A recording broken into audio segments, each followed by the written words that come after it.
Shalom saudara, minggu kedua bulan Desember, semua hiasan Natal sudah ready, sudah siap. Dan tentunya tanggal 24 jangan lupa saudara, kita akan berhimpun bersama-sama untuk memperingati dan merayakan akan Natal tahun 2025 ini. Sukacita Natal kiranya penuh atas kita sekaliannya. Saudaraku, firman Tuhan yang akan saya sampaikan merupakan kelanjutan dari apa yang sudah kita pelajari minggu lalu. Kita sedang membahas tentang Ibrani pasal 11, betul ya? Ibrani pasal 11 adalah the hall of faith. Jadi itu adalah wilayah iman. Dan kalau Anda membaca, penulis Ibrani itu mendaftar segala sesuatu tentang iman dibahas, ayat 1 sampai ayat yang ke-6. Kemudian setelah itu tokoh-tokoh iman dari zaman patriark, zaman nenek moyang, sampai Abraham, kemudian seterusnya dibahas, yaitu tokoh-tokoh dalam perjanjian lama. Dan selalu diawali dengan kata atau kalimat karena iman. Jadi kita tahu sebagaimana keyakinan kita saudara, bahwa kita ini diselamatkan karena iman. Iman terhadap kasih karunia Tuhan Yesus Kristus itulah yang menyelamatkan kita, yang menjadikan kita anak-anak Allah karena iman, ya. Jadi Yohanes 3 ayat 16 itu kan jelas sekali saudaraku. Karena begitu besar kasih Allah akan dunia ini sehingga dikaruniakannya anaknya yang tunggal, supaya barang siapa percaya, iman saudaraku. Yohanes 1 ayat 12, barang siapa menerima dia, menerima Yesus Kristus, diberi kuasa untuk menjadi anak-anak Allah. Jadi semua karena iman. Efesus 2 ayat 8-9 tegas, bukan perbuatan, bukan usaha, bukan pekerjaan kita yang menyelamatkan kita, tetapi kasih karunia yang disambut dengan iman. Nah, penulis Ibrani, kita nggak tahu siapa penulisnya, ada banyak pendapat siapa yang menulis Ibrani, surat Ibrani. Kita sebut saja sang penulis surat Ibrani itu ketika sampai pasal 11, dia mendaftar tentang tokoh-tokoh iman dalam perjanjian lama. Nah, minggu lalu kita sudah membahas karena iman Abraham dibenarkan. Nah, itu diulang oleh Rasul Paulus. Jadi kebenaran kita, pembenaran kita sama dengan apa yang terjadi pada Abraham adalah karena percaya. Ketika saudara menerima kasih karunia dan percaya, maka di sanalah kita dibenarkan.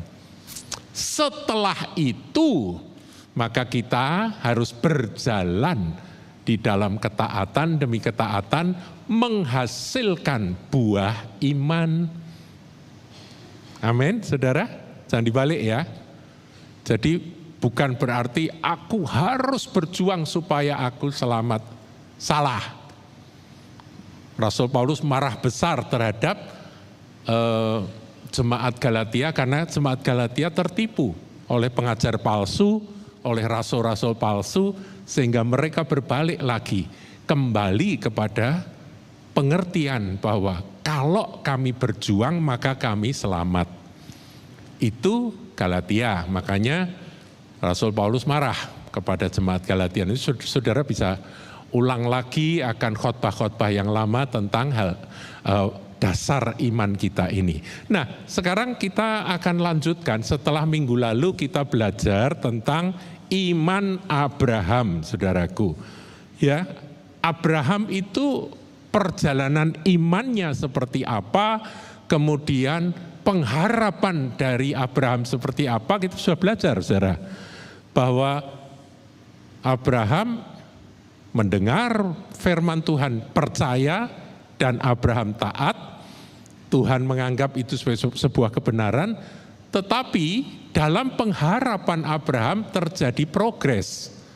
Yang tadinya Abraham ketika dipanggil oleh Tuhan, Abraham taat berjalan, pergi kemana nggak tahu, tempat yang akan tuju. Ketika sampai di tempatnya, Tuhan berkata, ini adalah tempat yang aku janjikan, menjadi milik pusakamu dan menjadi milik pusaka keturunanmu. Tapi Abraham sadar bahwa yang dia harapkan bukan itu.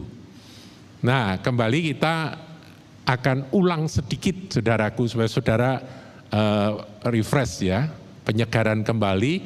Saya minta tolong Ibrani 11 ayat 10, inilah yang sebetulnya menjadi pewahyuan kedua setelah Abraham tiba di tanah perjanjian, tanah yang dijanjikan. Dikatakan sebab ia di sini mengacu pada Abraham, menanti-nantikan kota yang mempunyai dasar, yang direncanakan dan dibangun oleh Allah. Jadi ketika dia sudah sampai Kanaan dan Tuhan sendiri berkata, inilah yang aku janjikan, dia sadar, pewahyuan datang, pengertian datang, pengharapannya berubah. Bukan ini, makanya dia bangun kemah, bukan rumah. Dia menganggap dirinya adalah pendatang, orang asing di tempat itu. Karena yang dia harapkan adalah city of God, kota yang punya fondasi yang direncanakan dan dibangun oleh Allah. Nah, ayat 13 saya minta, ini bagus saudara, dalam iman mereka semua, meskipun telah menerima janji secara fisik, tetapi iman mereka bertumbuh, pengertian mereka bertumbuh. Abraham, Ishak, Yakub, semua telah mati. Enggak ada orang yang enggak mati, saudaraku, kecuali beberapa orang pilihan seperti Henoh, seperti Elia, begitu ya. Tapi rata-rata dan hampir semua yang tercatat orang-orang hebat yang di dalam Alkitab telah mati. Sebagai orang-orang yang tidak memperoleh apa yang dijanjikan itu. Minggu lalu kita sudah bahas, saudaraku. Sebetulnya apa yang dijanjikan oleh Allah kepada Abraham itu sudah diberikan atau belum? Halo? Sudah diberikan atau belum diberikan oleh Tuhan? Kepada Abraham Allah berjanji dua hal. Engkau akan punya keturunan, gak peduli umurmu berapa, gak peduli Sarah itu usianya berapa, kamu akan mendapat keturunan. Dan dari keturunanmu nanti akan jadi bangsa yang besar. Ini janji Tuhan. Yang kedua, aku akan memberikan tanah ini sebagai milik pusakamu. Ya kan? Itu tempat yang menjadi tujuan dari tuntunan Tuhan ketika dia keluar dari Haran, dari tempat yang lama. Benar, sesampainya di tempat tersebut, mendadak Abraham sadar, aku akan mati di sini, dan ini bukan final destinationku, bukan tujuan akhirku. Nah, saudara tafsirkan sendiri dalam kehidupan iman Anda dan pengharapan Anda. Aplikasinya seperti apa silahkan saudara sendiri, izinkan Roh Kudus mengajar. Kita mau belajar iman Abraham itu seperti itu. Dan mereka semua, Abraham dan Ishak, Yakub dan sebagainya, telah mati sebagai orang-orang yang tidak memperoleh apa yang dijanjikan itu. Tetapi yang hanya dari jauh melihatnya. Jadi looking forward, jauh ke depan, far away di sana. Dan melambai-lambai kepadanya. Dan yang mengakui bahwa mereka adalah, baca sama-sama, orang asing dan pendatang di bumi ini. Saudaraku, ini prinsip iman dari Bapak Abraham, Bapak orang beriman.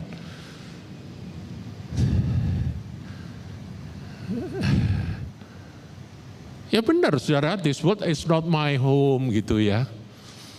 Ada lagunya ya, this world is not my home. Itu benar saudaraku.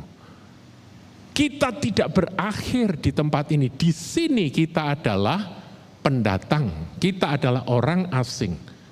Tuhan Yesus dalam doa kepada Bapa, Yohanes 17 berkata, mereka bukan dari dunia, mereka di murid-murid Tuhan. Kita yang ada di dalam Kristus, kita bukan dari dunia. Rumah kita adalah bersama-sama dengan Dia. Dan yang kita cari, kalau kita mengkopi iman Abraham, adalah city of God. Kapan itu terjadinya? Ketika Tuhan Yesus datang kali yang kedua. Dan dengan tubuh kebangkitan, tubuh kemuliaan, kita akan bersama-sama dengan Tuhan Yesus berada di city of God tersebut. Saudara tanya, apa itu kerajaan 1000 tahun? Iya, kerajaan 1000 tahun yang dilanjutkan dengan langit baru, bumi baru. Itu yang dimaksudkan dengan ayat Ibrani 11 ayat 10 dan ayat 13 ini. Inilah iman Abraham. Ya, ini pengulangan dari apa yang minggu lalu sudah kita bahas. Nah, sekarang kita akan lanjut, saudaraku. Kita akan lihat Ibrani 11. Ya, sebelum kita ke PowerPoint, kita lihat Ibrani 11 mulai, saya akan lompat saja, saudaraku. Mulai ayat yang ke-32. Ayat 32. Kita akan baca ayat 32 sampai ayat 40. Agak panjang, saudaraku. Tapi kita akan menikmati pembacaan firman Tuhan ini. Nanti kita akan masuk dalam pelajaran tentang dua aspek dari saksi iman. Dan ini ditulis oleh penulis Ibrani di dalam Ibrani 11 ayat 32 sampai 40. Saya bacakan, saudara. Dan apakah lagi yang harus aku sebut? Sebab aku akan kekurangan waktu. Sebab apabila aku hendak menceritakan tentang Gideon, Barak, Simson, Yefta, Daud, dan Samuel, dan para nabi. Dia hanya sebut saja beberapa nama seingat dia. Dan yang karena iman telah menaklukkan kerajaan-kerajaan, kemenangan, saudaraku. Dikaruniakan kemenangan, mengamalkan kebenaran, memperoleh apa yang dijanjikan. Tuhan janji mereka meraih apa yang dijanjikan. Menutup mulut singa-singa. Nah ini tentu, sebentar, jangan tergesa-gesa. Menutup mulut singa-singa. Ini mengacu kepada peristiwa, ingat saudara? Daniel, benar. Ada yang namanya Daniel di sini? Ya nanti pergi Bonbin, coba tutup mulut singa ya. Nah, itu Daniel ya, ketika zaman Raja Darius, dia karena dia menolak untuk mentaati sesuatu yang enggak benar, dia dimasukkan ke dalam gua singa. Singanya dibikin lapar, saudaraku. Dan ketika dia dimasukkan ke gua singa itu, dia menyerah kepada Tuhan. Tuhan, kalau memang ini waktuku silakan masuk. Singa-singa berubah, saudara. Jadi tidak tertarik pada daging manusia. Meskipun lapar. Kalau saudara tanya pada singa, singa itu akan menjawab, aku sekarang berubah kok. Aku pengen makan rumput gitu kira-kira. Kok dikasih daging ya moh. Karena apa? Karena ketika Tuhan hadir melalui pengurapan atas hambanya, atas Daniel, maka lingkungan hadirat Tuhan itu menjadi seperti Taman Eden. Nah, seperti apa saudaraku Taman Eden? Singa dan lembu sama-sama makan rumput, ngerti ya? Jadi berubah, naluri dari singa itu berubah. Nah inilah yang terjadi. Karena apa? Karena iman. Iman dari Daniel yang begitu kuat kokoh, tapi sesungguhnya bukan hanya iman Daniel, karena ada rencana Tuhan ya. Makanya cerita itu ada. Singa-singa enggak menyentuh dia. Sampai Daniel diangkat. Diselamatkan karena dia tidak mati karena mulut singa. Nah, nanti kita akan lihat soal singa, saudaraku ya. Singa yang mulutnya pernah tertutup karena ketetapan Tuhan, iman dari orang-orang hebat di zaman lampau. Kisahnya ada di dalam Daniel. Lanjut. Memadamkan api yang dahsyat. Wah, ini juga kisah Sadrah Mesakh Abednego, saudaraku. Sebetulnya bukan memadamkan api, apinya ada tapi orangnya tahan api gitu ya kira-kira ya. Dimasukkan ke dalam dapur api yang menyala-nyala, dinyalakan panasnya 7 kali lipat, masuk dan tidak terbakar, tidak hangus. Supernatural, sesuatu yang benar-benar mujizat terjadi karena iman. Ini diceritakan tentang tokoh-tokoh iman dalam perjanjian lama, saudaraku. Dan itu berbicara tentang kedaulatan dan kuasa Tuhan yang tak terbatas. Kalau dia berkata, ketiga hambaku ini tidak akan disentuh oleh api. Tidak akan hangus oleh api yang menyala. Yang ngelemparin aja mati, saudaraku. Karena sangat panas. Tapi ketiga orang ini masuk, Sadrah Mesakh Abednego, masuk ke dalam dapur api. Dan tiba-tiba muncul orang keempat yang dikatakan wajahnya, rupanya seperti anak dewa. Ini kan orang-orang Babil, orang-orang kafir, saudaraku. Ini yang keempat ini seperti anak dewa. Itulah penampakan dari Tuhan Yesus Kristus, Putra Allah di perjanjian lama. Nah, saudaraku, api dipadamkan. Mereka telah luput dari mata pedang. Mereka menang dalam peperangan. Telah beroleh kekuatan dalam kelemahan. Ketika Simson dalam kondisi lemah, dia berseru kepada Tuhan. Tiba-tiba turun kekuatan ilahi. Dan Simson pun bangkit dan menjadi sangat perkasa. Dalam kelemahan menjadi kuat. Telah menjadi kuat dalam peperangan. Dan telah memukul pasukan-pasukan tentara asing. Siapa Gideon, saudaraku? Dan ketika Gideon coba kumpulkan orang Israel, semua yang maju, jumlahnya gede. 32.000 orang Israel. Ayo berani perang, maju semua 32.000. Tuhan berkata terlalu banyak. Kemudian Tuhan berfirman, yang takut dan gentar pulang, berserak-serak pulang 22.000. Maaf, 23.000 pulang. Tinggal berapa, saudara? Tinggal 10.000. 10.000. Bonek semua, bondo nekat. Kendel-kendel, berani-berani ini yang 10.000 ini. Tuhan berkata, terlalu banyak, suruh minum, diseleksi lagi. Dan yang lolos cuma 300. Ini kalau pakai pikiran hitung-hitungan manusia, musuh yang dihadapi oleh Gideon, itu jumlahnya aduh seperti belalang banyaknya. Orang-orang Midian masih ketambahan orang-orang Amalek.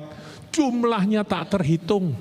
Unta mereka seperti pasir, saudaraku. Untanya aja seperti pasir, orangnya seperti apa. Tapi Tuhan hanya pakai 300 orang dan cukup. Menjadi kuat dalam peperangan. Dengan 300 laskar itu, Gideon memukul mundur pasukan tentara asing. Mengalahkan mereka. Masih banyak cerita, saudaraku, ada Deborah dan Barak, ada kisah-kisah Daud, apalagi saudaraku si kecil yang melawan Goliat. Itu semua adalah karena iman dan karena penyertaan Allah atas hamba-hambanya ini. Lanjut. Ibu-ibu telah menerima kembali orang-orangnya yang telah mati. Kisah Nabi Elisa, saudaraku, ya, ada wanita yang anaknya meninggal dihidupkan kembali. Ada begitu banyak mujizat. Nah, kalau di Perjanjian Baru Tuhan Yesus juga membangkitkan seorang anak tunggal dari ibunya yang sangat sedih di kota Nain, berjalan keluar mau dikubur, jatuh belas kasihan Tuhan dan anak itu dibangkitkan. Jadi karena iman, peristiwa-peristiwa yang supernatural itu terjadi. Nah, tapi mulai saudaraku ya, mulai 35B. Nah, kalau mulai 35B ini terjadi perubahan dari narasi cerita. Kita baca ya. Tetapi orang-orang lain, mari 1, 2, 3. Tetapi orang-orang lain membiarkan dirinya disiksa dan tidak mau menerima pembebasan.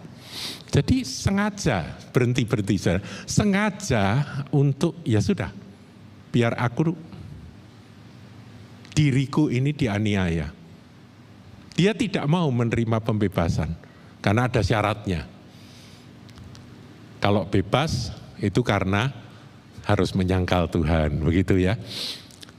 Kemudian dikatakan 1, 2, 3 supaya mereka beroleh kebangkitan yang lebih baik. Saudaraku, ini adalah ekspresi dari iman Abraham tapi sisi lain.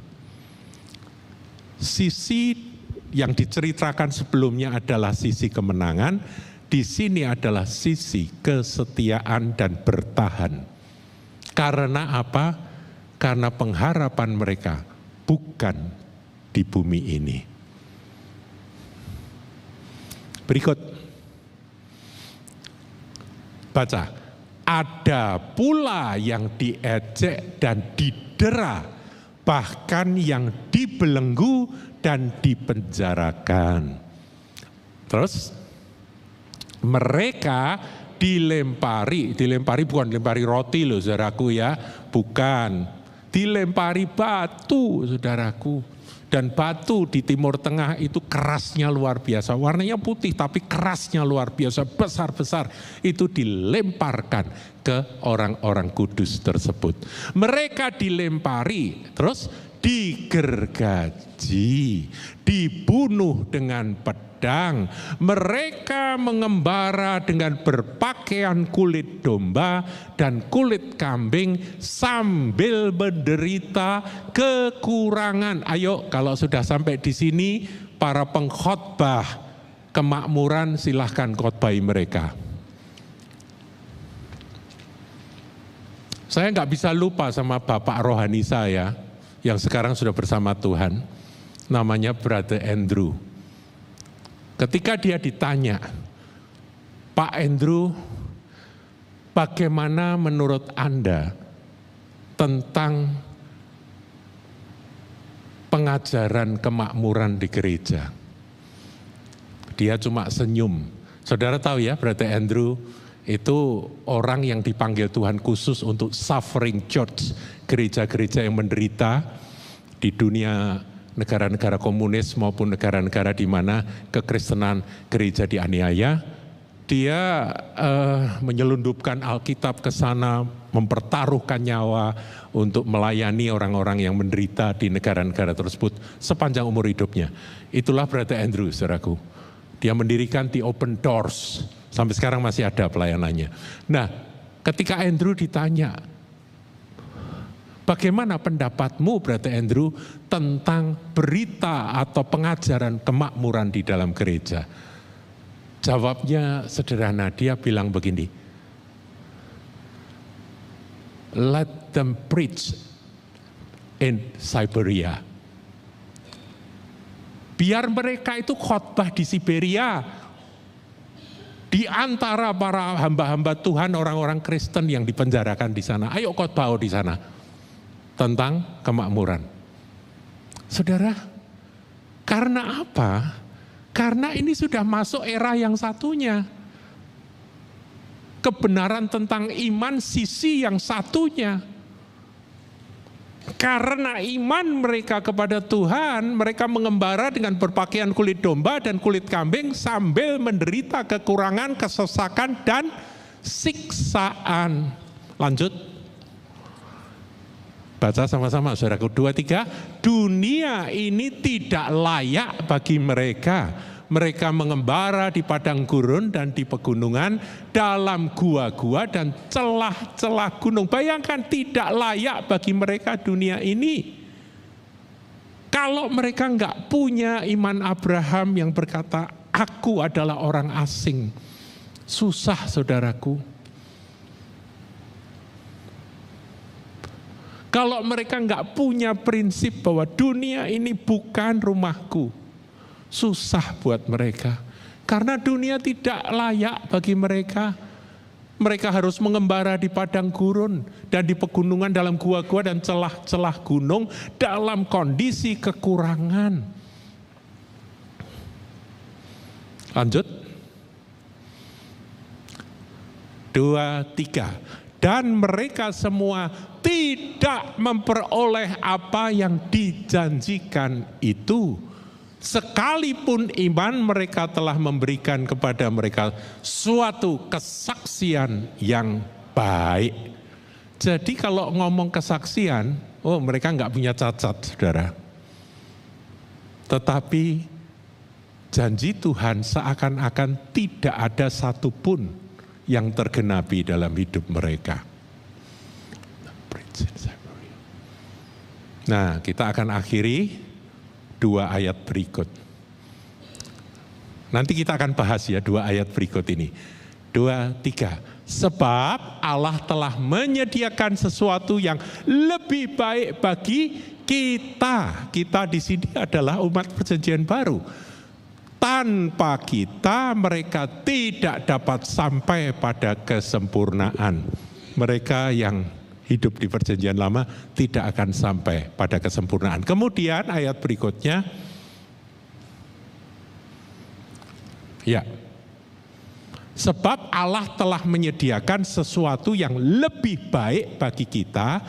Tanpa kita mereka tidak dapat sampai kepada kesempurnaan. Nanti kita akan bahas ini, saudara. Sekarang PowerPoint ya. Kita akan lihat 2 aspek kesaksian mereka-mereka. Ada 2 aspek saksi iman, saudaraku, tadi sudah kita baca. Ibrani 11 ayat 32 sampai 40 ini. Yang pertama adalah iman kemenangan. Ya, jadi iman kemenangan. Yang dimaksud dengan iman kemenangan adalah mereka-mereka yang meraih janji-janji spektakuler, janji-janji supernatural yang mereka benar-benar alami di dalam perjalanan hidup mereka. Itu sudah diceritakan tadi. Ya, ada Gideon, Barak, Simson, Daud dan sebagainya. Tetapi di sisi lain ada orang-orang yang juga karena imannya saya sebut iman kesetiaan dalam penderitaan bahkan sampai mati. Itu juga iman sisi lain. Nah, ada 2 ya saudaraku. Yang satu iman meraih janji-janji kemenangan, janji-janji mujizat. Yang satunya iman bertahan dalam kesetiaan, dalam penderitaan bahkan sampai mati. Ada 2. Nah, saudaraku, bagaimana kita yang hidup dengan tuntunan firman Tuhan ini, kita bijak menjalani kehidupan iman kita. Yang pertama, kita harus meneladani iman Abraham. Kita orang asing pendatang di bumi ini. Dunia bukan final destination kita. Kita menanti-nantikan kota yang punya fondasi, yang direncanakan dan dibangun oleh tangan Allah sendiri. Itu pertama, iman Abraham. Nah, kemudian aplikasinya, kita baca firman Tuhan, ada yang hebat-hebat. kita pasti rindukan peristiwa-peristiwa dahsyat, peristiwa-peristiwa luar biasa itu terjadi dalam hidup kita. Enggak salah saudara, dan saya juga mendorong, sebab Tuhan Yesus juga ngajarkan tentang keyakinan bahwa bagi Allah tidak ada yang mustahil, bagi orang yang percaya tidak ada yang mustahil. Namun demikian, kalau kita baca di dalam Ibrani 11 tadi, kita juga jumpai ada sisi dari iman yang arahnya adalah bagaimana engkau tetap setia sampai mati. Nah, nanti saya akan buktikan saudaraku ya. Tapi untuk kita bisa memilah dua ini, memilah atau memilih? Halo? Memilah atau memilih? Ya, pilah dan pilih ya saudaraku ya. Memilah dan juga memilih ya. Tapi ini bukan pilihan kita. Ini pilihan Roh Kudus. Kalau saudara ditetapkan oleh Roh Kudus, masuk ke yang nomor 2, jalani itu dengan iman.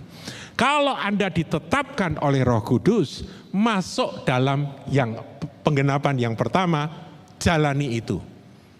Tetapi ketahuilah bahwa dua-duanya itu sama-sama ada di dalam Alkitab. Paham ya? Sebab saya melihat, saya menyaksikan orang-orang yang punya pengalaman dan keyakinan kuasa mujizat Tuhan berlaku dalam hidup mereka. Mereka punya kecenderungan berkata bahwa yang tidak mengalami mujizat itu tidak punya iman. Misalnya kesembuhan, saudaraku. Ini ada orang, dia pegang firman Tuhan, dia mengalami kuasa firman, mengalami kuasa Roh Kudus, dia mengalami kesembuhan mujizat. Dari penyakit terminal yang tidak mungkin disembuhkan, kuasa Tuhan datang dan dia sembuh.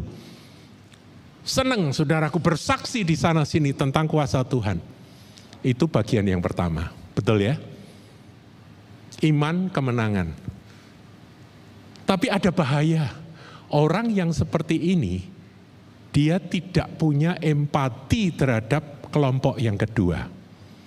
Ada orang-orang, kalau ditanya, kamu pengen sembuh ya? Pengen. Bukankah pengharapan itu adalah menginginkan sesuatu yang lebih baik terjadi? Yang sakit ingin sembuh. Yang miskin ingin tidak miskin, kan begitu saudaraku ya. Yang enggak punya pengen punya apa yang dia inginkan, apa yang dia harapkan. Itu kan manusiawi banget gitu. Jadi kalau pilih, pasti orang pilih nomor 1.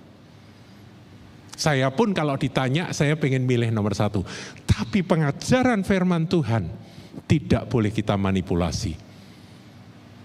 Karena faktanya, karena iman ada orang-orang yang membiarkan dirinya dipenjarakan, tidak mau menerima pembebasan hanya karena dia bertahan. Mengasihi Tuhan Yesus Kristus lebih dari segalanya. Saudaraku, ini kebenaran firman Tuhan. Saya ingin jemaat KH enggak jadi jemaat yang milih semaunya, sekeinginan hatinya. Aku mau pilih yang ini. Ya kalau boleh milih, memang milih yang itu, saudaraku. Tapi kita perlu Roh Kudus yang bisa mewahyukan kita ini pada posisi 1 atau pada posisi 2.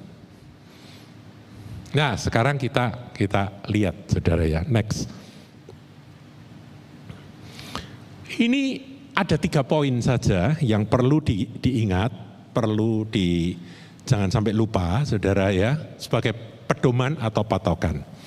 Yang pertama, iman yang dimaksudkan itu adalah sesuatu yang timbul dari pendengaran akan firman. Nah, saya sudah sampaikan firman itu dari 2 sisi. Ya, minimal dari Ibrani 11 tadi, saudara ya. Iman timbul dari pendengaran firman. Jadi, iman timbul dari pendengaran dan pendengaran oleh firman Kristus, firman Dia yang diurapi. Roma 10 ayat 17. Dan kita enggak boleh membuang bagian firman yang memang bukan dari memang tidak cocok dengan keinginan kita.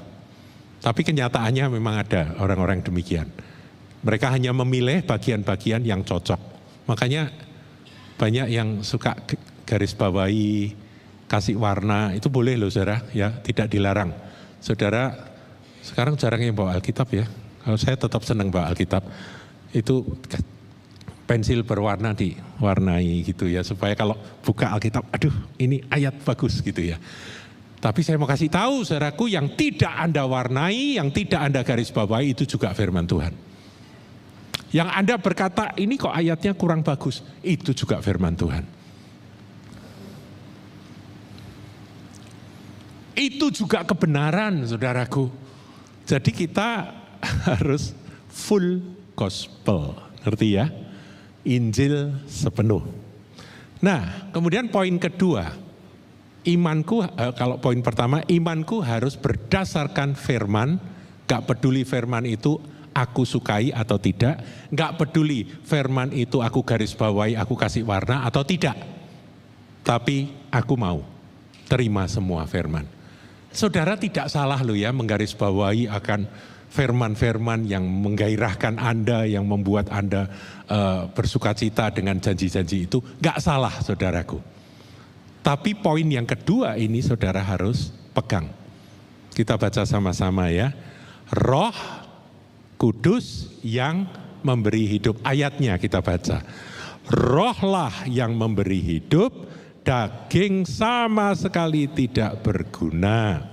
Perkataan-perkataan yang kukatakan kepadamu adalah roh dan hidup. Itu kata-kata Tuhan Yesus, Yohanes 6 ayat 63. Jadi firman itu perkataan, itu harus dihidupkan oleh roh. Ini bukan sekedar tulisan. Kalau tulisan saudara merespon apa yang tertulis itu berdasarkan keinginan hatimu. Berdasarkan kerinduan hatimu. Wah ini firman cocok untuk aku. Gak salah saudaraku, karena semua firman itu kebenaran. Tetapi apakah itu firman benar-benar Tuhan tunjukkan dan itu cocok untuk situasi kondisi Anda pada saat ini? Belum tentu, kecuali Roh Kudus yang menghidupkan. Saya ingat akan kesaksian dari Watchman Nee, saudaraku.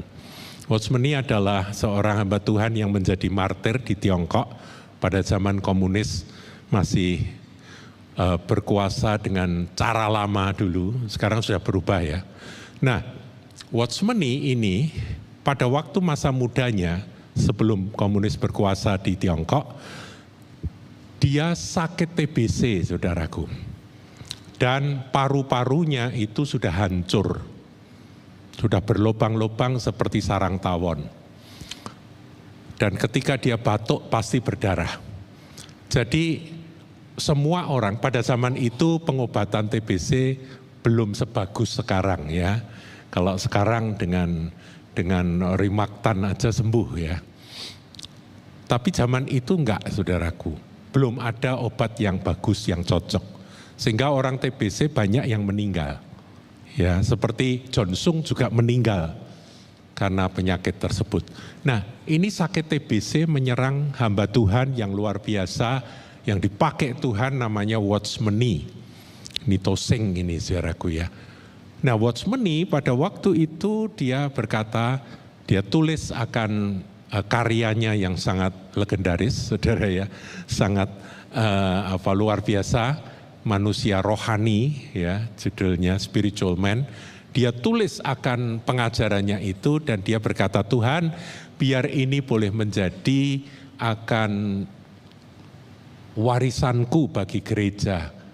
Dan inilah yang terakhir aku bisa berikan untuk gereja. Karena dia tahu bahwa dia akan mati. Tapi satu hari ketika dia membaca firman Tuhan, ada satu ayat yang dibaca dalam bahasanya dia, yaitu berdiri dengan iman, berjalan dengan iman.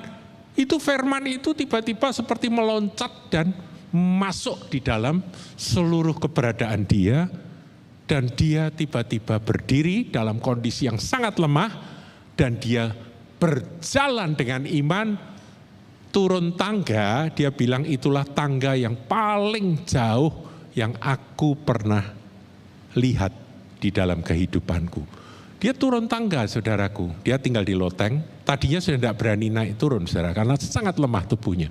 Tapi karena dia dapat firman itu, dia turun, dan hari Minggunya dia berdiri di depan jemaat dan berkhotbah 4 jam.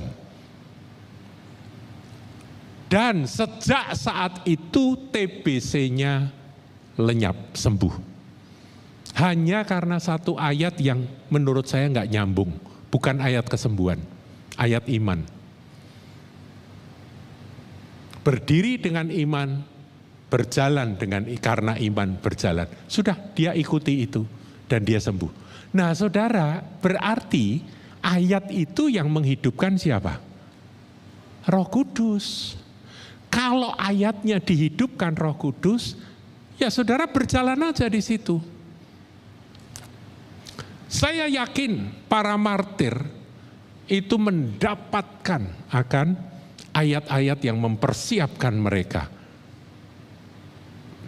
untuk menjadi saksi di mana mereka menderita dan mati bagi Kristus. Mereka sudah dipersiapkan. Jadi it's okay. Bagi kita, mana di antara dua itu, kecenderungan manusiawi kita memilih yang nomor 1 tadi, ya kan? Yang kemenangan, yang kesuksesan, yang keberhasilan, yang mujizat, itu pilihan kita, kerinduan kita. Kalau kita boleh milih, kita pilih itu. Tapi kesetiaan sampai mati juga firman Tuhan. Nah, saudaraku, kita sudah belajar ya, 2 ya.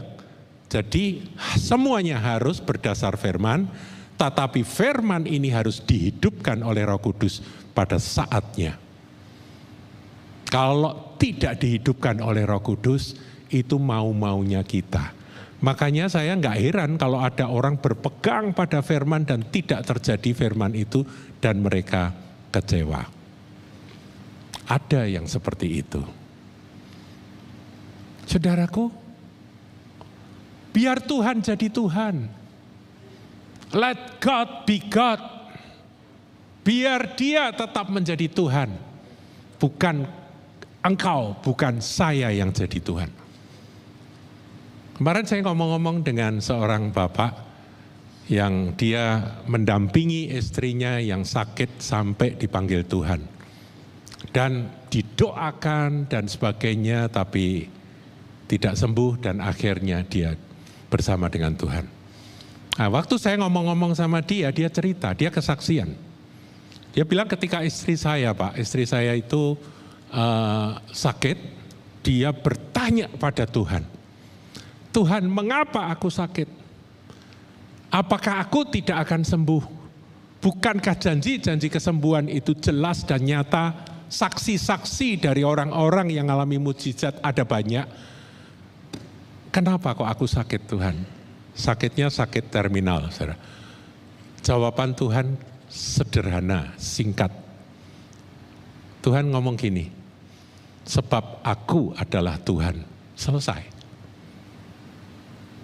Aku adalah Tuhan. Oh, itu kalimat yang kalau direnungkan, dijabarkan, itu sangat luas, saudaraku. Selesai, saudara. Siapa yang jadi Tuhan, Anda atau saya? Makanya saya senang itu ada lagu yang kelihatannya agak aneh itu ya. Suka-sukamu Tuhan, suka-sukamu Tuhan. Sepertinya lagu tanpa iman. Enggak, itu kalau direnungkan, kalau dinyanyikan dengan pengertian yang benar, itu puncak dari iman kita. Karena Tuhan Yesus di Taman Getsemani juga berdoa seperti itu. Bukan kehendakku, bukan rencanaku, bukan mauku, tapi kehendakmu yang jadi. Meskipun kita kadang nggak paham, saudaraku ya. Karena ketidakfahaman kita itu wajar. Kita manusia, darah daging, saudaraku. Nah, sekarang beberapa poin yang perlu diingat. Ini poin 3, saudaraku ya. Ada 2 ayat yang disandingkan. Next. Ada 2 ayat yang disandingkan. Saudara lihat ya. Di situ Markus 11 ayat 23. Ini adalah ayat yang luar biasa yang berbicara Tuhan Yesus. Dikatakan apa, saudara? Aku berkata kepadamu, sesungguhnya barang siapa berkata kepada gunung ini, beranjaklah dan tercampaklah ke dalam laut, asal tidak bimbang hatinya, tetapi percaya, iman, saudaraku, bahwa apa yang dikatakannya itu akan terjadi, maka hal itu akan terjadi baginya. Ya, Tuhan pakai contoh gunung. Gunung yang taat pada perkataan manusia. Murid-murid Tuhan yang mendengar ini, wow. Memindahkan gunung, saudaraku. Sesungguhnya barang siapa berkata kepada gunung ini, beranjaklah dan tercampaklah ke dalam laut. Jadi gunung, saudara pernah lihat gunung? Ya ada yang besar, ada yang kecil ya. Kalau di Indonesia gede-gede gunungnya ya. Termasuk Gunung Ungaran. Kalau Gunung Ungaran itu ada, saudara berkata, hai gunung, aku tidak bimbang, hatiku tetap, aku tidak bimbang. Engkau terangkat, wah Bandungan ikut terangkat, saudaraku. Ya, yang punya villa Bandungan bingung gitu ya. Tercampaklah ke laut.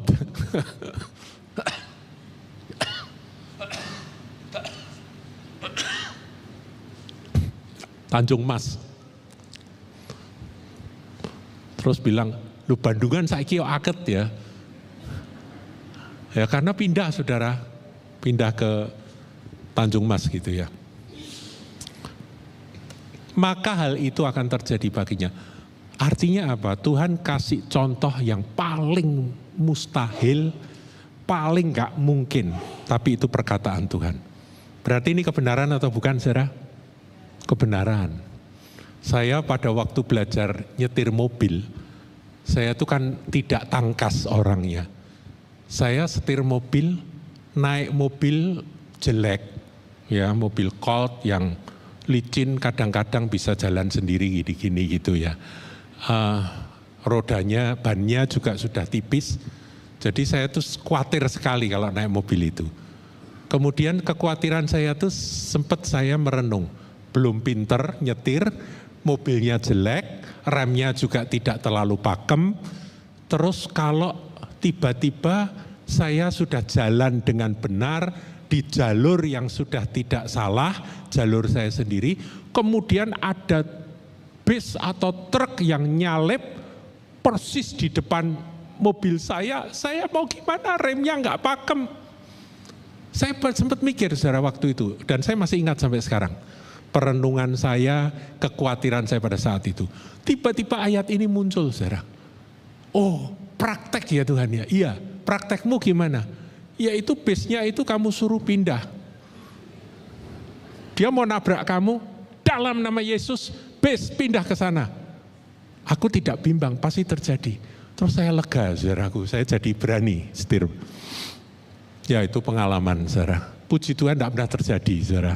Sebab kalau sampai terjadi, orang yang naik bis kan kasihan, saudaraku. Saya pindahkan masuk jurang kan mati semua. Saya selamat, mereka mati, ya ini kan nggak benar, saudara.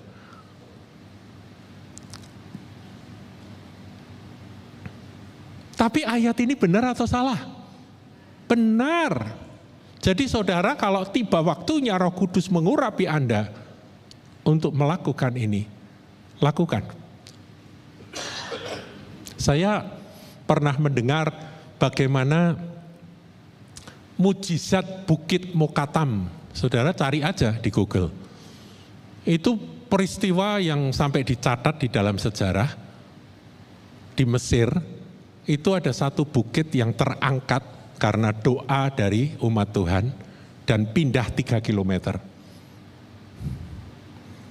Wah, itu geger, saudara.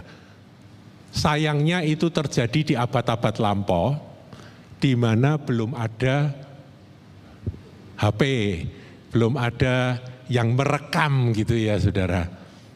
Tapi itu peristiwa dicatat. Dan penguasa agama lain yang pada waktu itu menantang, kalau kamu benar-benar bisa memindahkan gunung seperti ayat firman itu, maka aku percaya. Tapi kalau tidak, kalian semua harus, ya syaratnya begini kalau masih mau tinggal di negara Mesir.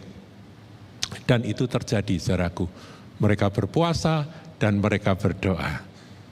Kyrie eleison gitu ya. Tuhan kasihanilah kami. Itu diulang-ulang dan tiba-tiba di depan mata dari penguasa yang kejam itu, gunung Mokatam terangkat. Kemudian jalan 3 kilometer pindah. Sejak saat itu sang penguasa bertobat, saudaraku. Nah, peristiwa ini terjadi di dalam catatan sejarah gereja Tuhan. Karena itu firman Tuhan. Ini kebenaran, tapi Roh Kudus pada waktunya mengurapi firman itu, menghidupkan firman itu untuk dilaksanakan. Jadi saudara jangan ragu-ragu dengan janji Tuhan ini. Tapi semuanya menurut waktu dan kehendak Roh yang menghidupkan.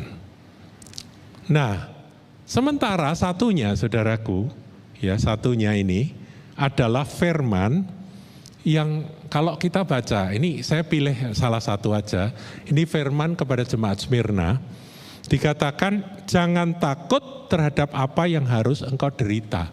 Lah Tuhan, aku mau menderita, firman-Mu mestinya berkata, aku akan meluputkan, betul ya?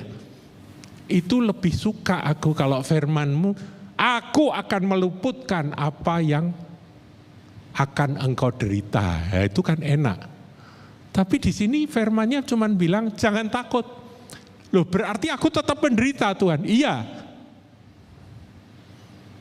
Tapi jangan takut. Aku menyertai kamu.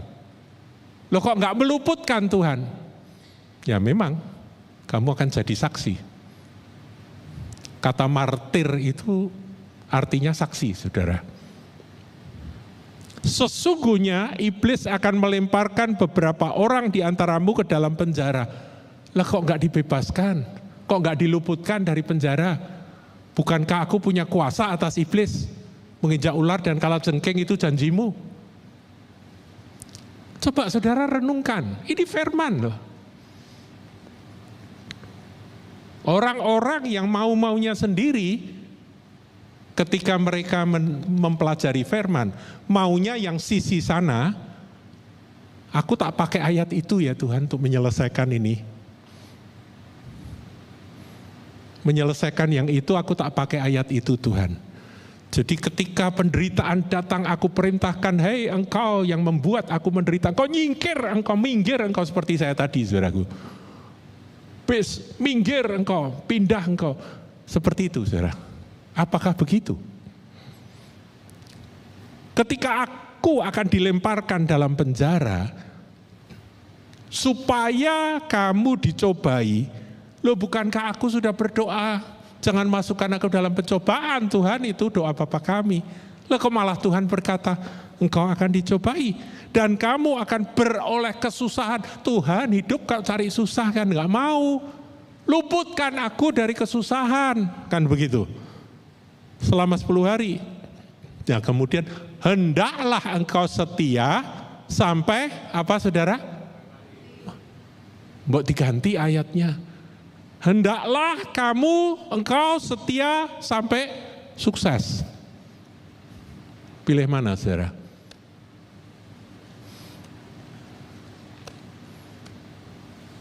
Itu kita lebih suka hendaklah kamu setia sampai kesusahan berlalu, keberhasilan datang.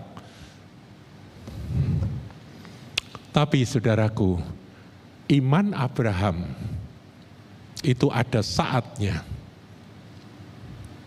terjadi dalam hidup kita. Aku orang asing di bumi ini. Tuhan mau jadikan aku saksi model apa? Jadilah kehendak-Mu.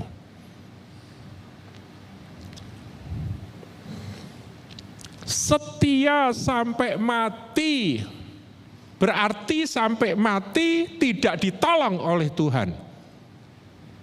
Tapi dia setia. Kepadamu, dan aku akan mengaruniakan kepadamu mahkota kehidupan. Saudaraku, ayat yang bertentangan kiri dan kanan ini ada banyak sekali. Saudara bisa cari sendiri dan tempelkan dua bertentangan. Dua-duanya firman Tuhan. Dan itu dijelaskan di dalam narasi Ibrani 11 tadi. Saudara, kita ini jadi orang Kristen jangan suka pilih-pilih. Jangan suka pilih-pilih. Kita tahu bahwa Tuhan itu berhikmat dan Dia ngerti apa yang terbaik bagi masing-masing umatnya.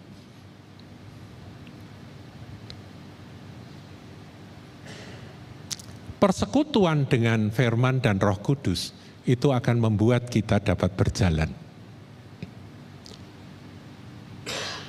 tepat seperti apa yang Dia mau.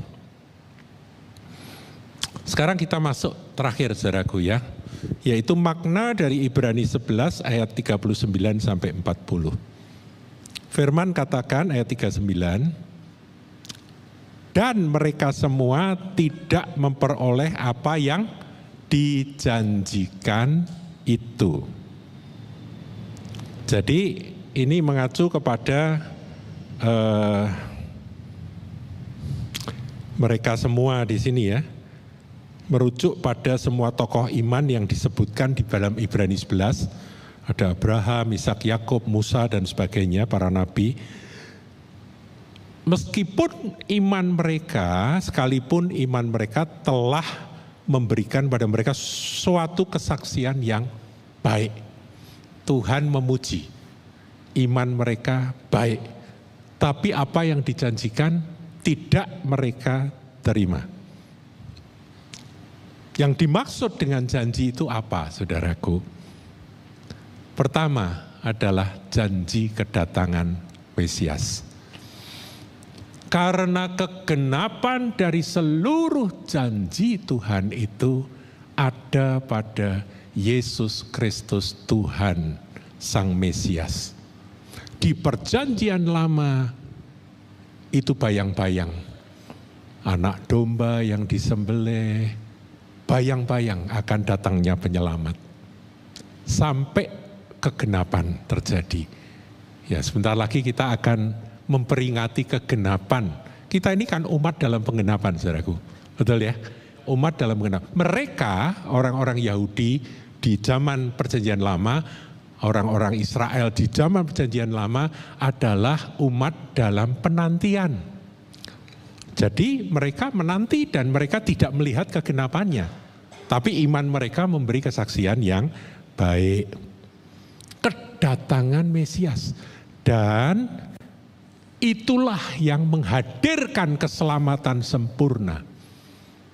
Tetapi saudaraku, kita yang hidup di perjanjian baru, kita ini juga sebetulnya masih menantikan kegenapan dari apa yang dinantikan oleh Abraham.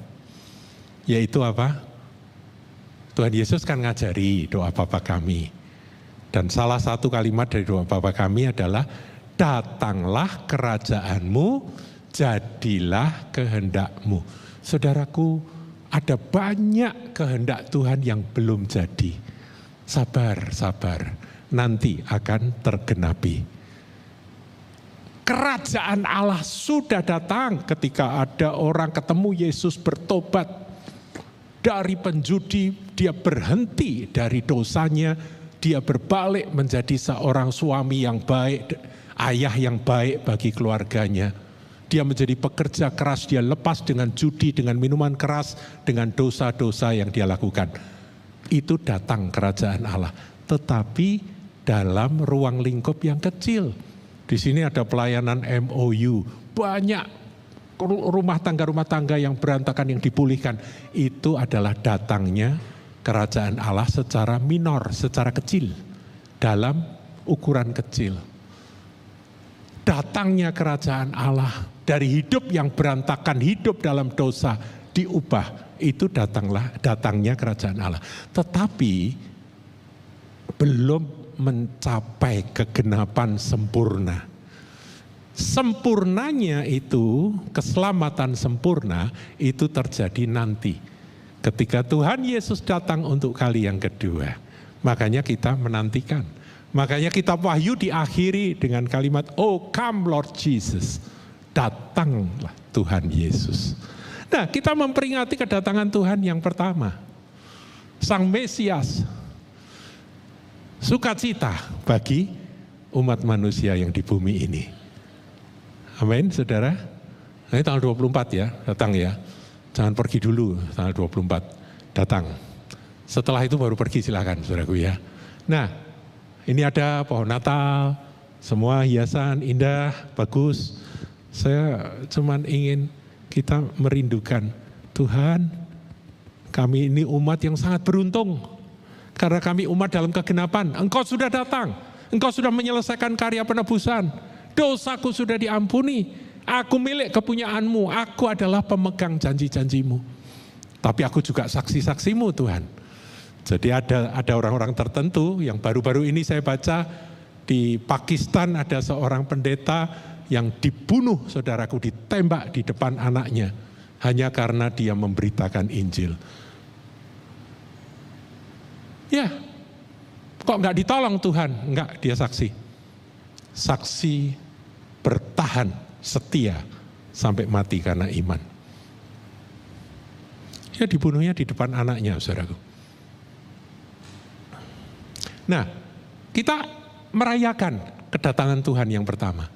Tapi kita looking forward, City of God. Tuhan, City of God.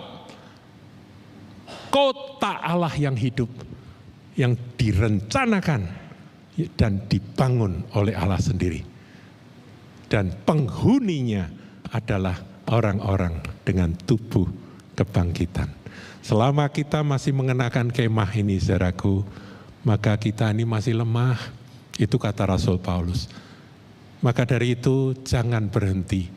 Iman kita jangan berhenti dengan kesuksesan di bumi ini. Jangan berhenti dengan segala hal-hal positif yang saudara raih. Achievement, pencapaian yang Anda peroleh. Saudara bekerjalah dengan semangat, dengan tekun, dengan setia. Karena ada rencana Tuhan dengan kesuksesanmu, gak apa-apa, lanjutkan. Namun ketahuilah bukan itu yang menjadi final destination kita. City of God, datangnya kerajaan Allah sempurna dan lengkap, menjawab doa dari umat Tuhan yang dinaikkan, doa Bapa kami. Thy kingdom come, thy will be done. Amin. Kita setiap kali doa itu, kapan Tuhan? Iman Abraham akan tergenapi pada waktunya. Nah, kemudian sebab Allah telah menyediakan sesuatu yang lebih baik bagi kita. Kita di sini umat perjanjian baru terbagi jadi dua, yaitu pada waktu surat Ibrani ditulis, kita, yaitu gereja Tuhan, umat Tuhan, tetapi juga kita, gereja umat Tuhan di akhir zaman, yang lebih baik bagi kita. Tanpa kita mereka tidak dapat sampai kepada kesempurnaan. Tanpa Kristus sang kepala dan gereja tubuhnya yang menggenapi akan semua yang Tuhan rencanakan. Menuju pada kedatangan Kristus kali yang kedua, yaitu didirikannya kota Allah yang hidup. Tanpa kita, tanpa umat perjanjian baru, mereka tidak sampai pada kesempurnaan. Paham ya? Nah, terakhir kita lihat apa yang dimaksud dengan sesuatu yang lebih baik bagi kita. Saudaraku, sebagai generasi penggenapan, ya kita kan umat dalam penggenapan ya, orang-orang Israel dan mereka-mereka Israel jasmani, orang Yahudi yang Yudaism yang sampai sekarang belum mau menerima Yesus Kristus yang disalibkan itu sebagai Mesias, mereka masih dalam penantian. Mereka umat dalam penantian, kita umat dalam penggenapan. Dan generasi penggenapan ada yang generasi pada waktu surat Ibrani ditulis, tetapi kita yang sudah melihat kegenapan demi kegenapan, termasuk Israel jasmani berdiri menjadi sebuah negara 1948 14 Mei, itu semua saudaraku kita lihat sebagai tanda-tanda bahwa kita sangat dekat dengan City of God yang dirindu-rindukan oleh Abraham. Abraham melihat gereja, Abraham melambai-lambai, "Woi, kamu bahagia ya.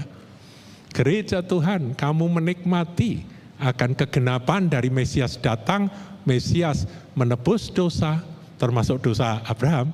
Kemudian kamu, Mesias, kamu lihat Mesias naik ke surga, mencurahkan Roh Kudus, dan gereja memberitakan Injil. Tapi di akhir zaman nanti, kamu, gereja Tuhan akhir zaman, akan menggenapi apa yang aku nanti-nantikan." Itu kira-kira hatinya Abraham. Itu kira-kira apa yang ada di dalam kerinduan Abraham yang masih berlaku sampai sekarang. Kalau Tuhan Yesus berkata, Abraham melihat hariku dan dia bersuka cita, itu ketika Yesus hadir. Ketika Yesus melayani. Karena yang dinantikan Abraham adalah Yesus Kristus Tuhan, Mesias. Tetapi nanti Tuhan Yesus datang kali yang kedua, sama saudaraku, Abraham melihat hariku dan dia lebih bersuka cita lagi. Karena apa? Karena itulah City of God yang akan didirikan. Amin. Nangkep apa enggak saudaraku? Kita generasi penggenapan. Kita generasi yang akan memasuki akan City of God. Kalau kita mati, kita bangkit. Kalau kita masih hidup, kita akan diubahkan. Dan kita akan menyongsong Tuhan bersama-sama di udara. Dan kita akan melihat bagaimana kota Allah yang dirindukan, dinantikan oleh Abraham itu didirikan oleh Tuhan kita, Juru Selamat kita, Yesus Kristus. Haleluya. Kemudian kesempurnaan yang dimaksud adalah, ya diulang lagi saudaraku, adalah Thy kingdom come, kerajaanmu datang. Yaitu ketika Yesus datang untuk kali yang kedua. Jadi setiap kali kita merayakan Natal, saudaraku, kita looking forward ke depan. Bahwa City of God sudah semakin dekat. Tadi saya awali akan ibadah raya ini dengan sedikit mengingatkan. Saudara ngikuti berita, sekarang berita kan gampang sekali diakses ya. Gak ada kata terlambat.